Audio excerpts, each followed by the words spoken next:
শান্তিপ্রিয়, শান্তিগামী, মুক্তিগামী বাংলার জনতা, আসসালামু আলাইকুম ওয়া রাহমাতুল্লাহি ওয়া বারাকাতুহু। আপনারা সকলে অবগত রয়েছেন, আমাদের নির্যাতিত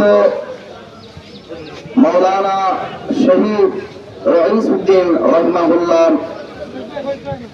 ইন্তেকালের এবং ওনাকে নির্মমভাবে শহীদ করে দেওয়ার যে ফ্যাসিস্টি আচরণ, এটার নির্ভরযোগ্য সত্যতথ্যের ভিত্তিতে তদন্ত সাপেক্ষে যথাযথ বিচারিক কার্য সম্পাদন করার জন্য আমরা ওইদিন থেকে আজ অবধি বিভিন্ন কর্মসূচির মাধ্যমে বাংলা ইসলামী ফ্রন্ট, বাংলা ছাত্র সেনা, যুব সেনা সহ সর্বস্তরের আশেক সুন্নি মুসলমানরা বাংলার প্রত্যন্ত অঞ্চলে আমরা আন্দোলন করে যাচ্ছি।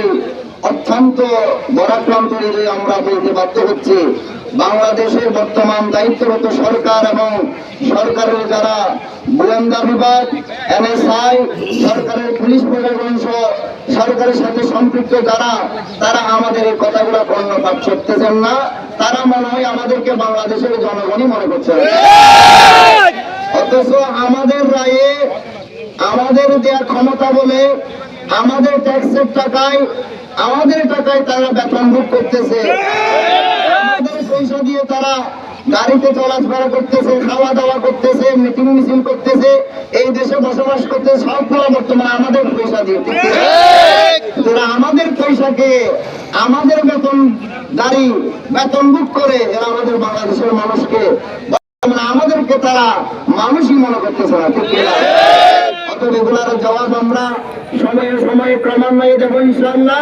এর একটা সময় গিয়ে আমাদের পায়ের মধ্যে পড়তে বাধ্য হবে ইনশাআল্লাহ। কোরআনুল কারীমের মধ্যে আল্লাহ ইরশাদ করেছেন, তোমরা বালকাদের নির্দেশ প্রদান করো।